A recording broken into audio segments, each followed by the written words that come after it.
So one of the drivers wanted me to take some pictures of this load so he could see how it was loaded. And I'm just going to go ahead and do a video. So this is like the middle size of the Cutwater and Ranger tugs. This is a 28. They go up to 32 and down to 23. So this is an oversized load. It's basically a 288, which means it's 28.8 feet long, but when you add the motors and everything like that, it's more like 36 if the motors are up. So first of all, I'm just going to kind of walk around and show, you know, kind of quick, and then I'll get a little bit more detail of exactly what I did.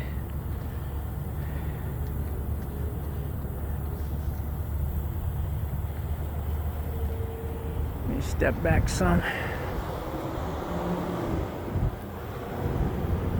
So obviously, being oversized, you've got to have flags, banners, and flashing lights. I have them turned off right now. Usually those yellow lights are flashing. And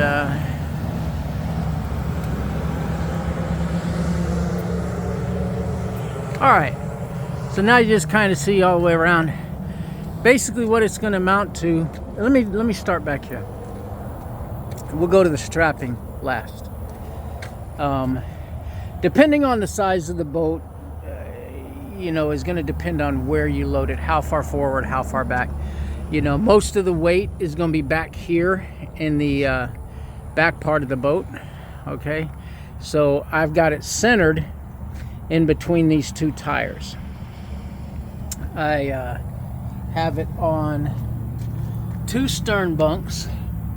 Okay, they are 3 holes out from the center, and I always put some carpet in there on the crossbar, just in case one of those were to crack or break. Then the bottom of the boat, the hole down there, is not going to hit the crossbar. Okay, so obviously always carpet your bunks. And then when we go forward, you know, you got plenty of clearance under here, plenty of clearance there, as long as you make sure all your bunks and everything are either turned over on their side like those, or sitting where they're, you know, not gonna hit. In the front, I'm using, on this particular load, I wasn't worried about the height, so this is a little bit higher than the other thing I use. It's just a V board. See how it makes a V? It goes up each side, and obviously it's got carpet on it. Now this thing here, which is upside down, usually this fits over this crossbar here, and it runs this way. Okay, so if I need the extra few inches, then I can set it back here and then drop the bow down in that long one there, and that'll give me probably about 4 to 6 inches, 4 to 5 inches extra.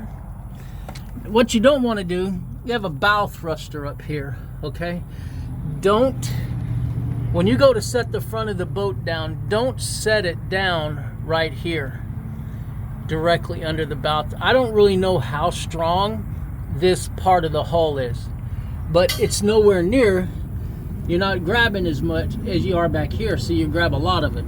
And so just don't ever set that down onto something when you're going to load the front. Now, being that it's oversized, I'm also using screw pads on each side, so you can see that, you know, you can do these screw pads 2 ways. Well, it's focused on my finger. You can do the 45, or you can do the straight up and down. Okay, straight up and down, I would have only caught a little bit of the boat, and then the rest of the screw pad would have been hanging out past the boat. So because of the angle of the hull here, okay, and I had plenty of room to set it on a 45, and then the screw pad, obviously it'll make a place. That's stupid. It will adjust itself to whatever place it needs to go up underneath the hull, okay? And you keep them tight by, you know, knocking this. If you turn it counterclockwise, it goes up. Clockwise, it goes down. Okay, what you got to be careful of is to make sure that you don't have the screw pad so far up that you only have a little bit of the screw pad, right? I got my finger touching the screw pad, so the bottom of the screw pad, I'm measuring there, put my thumb down, the bottom of the screw pad is right here. So I got plenty of, you know, the screw pad down inside there. Okay, anyway.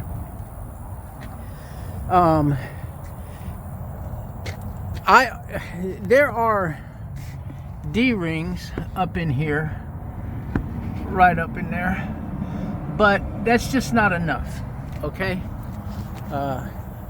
There are cleats on each side in the rear here, so I always put 2 straps, and I've got them going way forward because the screw pad is going to keep it from wobbling back and forth left and right. These 2 straps are to keep the boat pulling forward, okay? Here on the side is another cleat, okay? I attached a strap to it. I came straight down. This is just to keep the boat steady, keep it straight up and down, and keep it from wanting to rock left and right, okay? So it pulls straight down. In the front, on each side, I've got 2 straps pulling from the D-ring, the bow ring, pulling back, okay? Same over there. I'm gonna walk around over there though. Okay, and then I've got plenty of room. You can see I could have pushed that boat a good bit forward, okay? And the anchor attachment and everything up there would have probably been fine if I brought it up over the front of the trailer there. Okay, now hold on, let me fix this.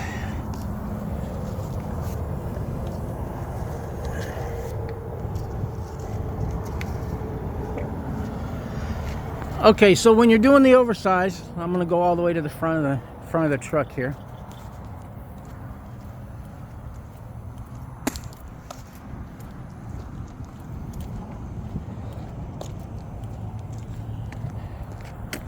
Your minimum requirement is oversized load sign front and rear. You're going to have flags that mark all 4 corners of the load. So 2 up here in the front on the truck.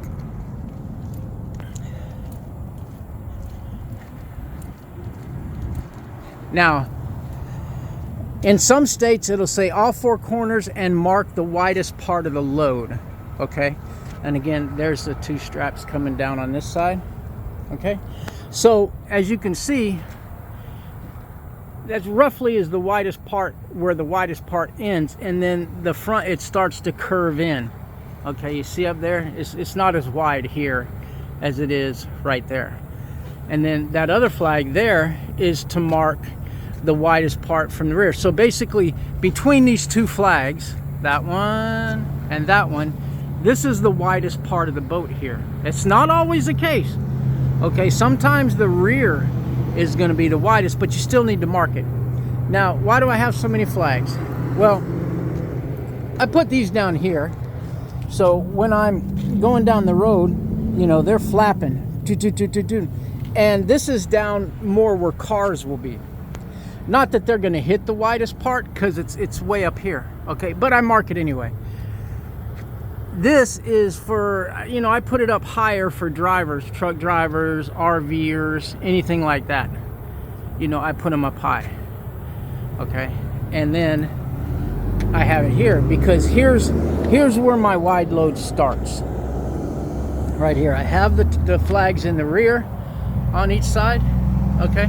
But this is where the wide load starts, and then those flags up there,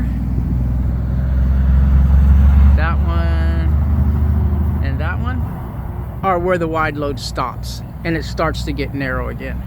Now see, because Florida, where I'm at right now, says that the widest part has to be marked on the boat, okay? And there are several other states that do that as well. So just because I've been stopped before, just putting flags out here and down there, that won't work. I've been stopped, told me to pull over to the parking area and put a flag on the boat. Okay, so that's why I have it that way. So again, I got flags in the rear on this side and this side, oversized load side. Now, the driver that asked me to do this was pulling a 23, okay? On a 23, that's the smallest boat that they make. You can really get by with just putting the stern bunks, the long bunks, in the rear, okay? 2 to 3 holes depending on the hull. You know, depending on how that is shaped right there, keeps focusing on my finger, is going to say whether it needs to be 2 holes out or 3 holes out, okay? And then on a 23, the front, because it's so small, you can just run the elbows with a crossbar with the bow bunks, with those bunks right there, okay? And those will go 2 holes out from the center. And then you could have just put the bow of this boat down in there, which I think he did. Or if you want to lower it, you can, like I say, you can either use some wood if you have wood. If you have one of these, you can have that. I have even used these 4x8s and 4x6s that I have and ran them this way between the I-beams. I'll do it like this. Between the I-beams, set it on top, and then put some carpet, and then bring the bow down on top of those. That's why I have them, you know, just in case. So really on the 23, the 24, or the 23, the 25, and the 27, those are all legal boats. That means that they're 8.5 feet or less. You don't have to use screw pads. You don't have to put flags, banners, and all that kind of stuff. You're just going to need to put the rear of the boat on the back bunks, the stern, and the front of the boat on the bow bunks. And that's pretty much it. So I'm going to do one more little quick walk around here and step back where we can see the whole thing. And hopefully this is going to help that driver that asked me to take some pictures. And even on the 23, the 25, and the 27, I always have 4 straps in the front. 2 on this side, 2 on the other side, pulling backwards, okay? I do not put the side strap here on those small boats that are legal, okay? But I do also run 2 straps down here. Now, if I'd have had that 23, what I would have done is taken this first strap here, okay? And I would have gone probably right here. And then the second strap right there, I would have taken and gone to this D-ring right here. Now what that does, it's going to pull forward, okay, and it's going to pull down at the same time. So it keeps the boat from rocking, and it also keeps the boat from sliding. So if you want to do 2 like this and 1 down like that, you can. But on the little 23s, it's just not necessary. Okay, so going back around again.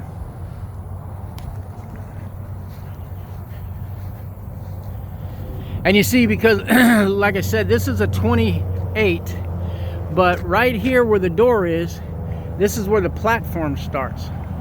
So when you start adding 28, 29, 30, 31, 32, 33, 34, 35, you're about 36 when you have the motors. You know, so they'll tell you it's a 28, but it's really like a 33 to a 36, depending whether the motors are up or down.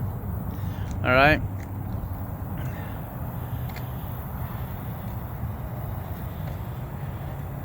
And everything I said over there, it applies to this side as well. You know, whether you decide to put one strap there and one strap down, two straps there and one strap down, you know, that's up to you. Like I said, on those legal boats, 23, 25, 27, I do not put this strap on there because they're just so small.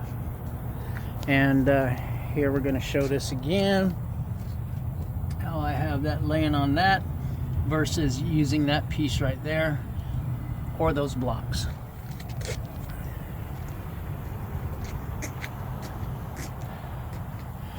All right, so like I say, you should have my number. If you have any questions, give me a call and we'll go over whatever you want to go over while we watch the video together. And there you have it.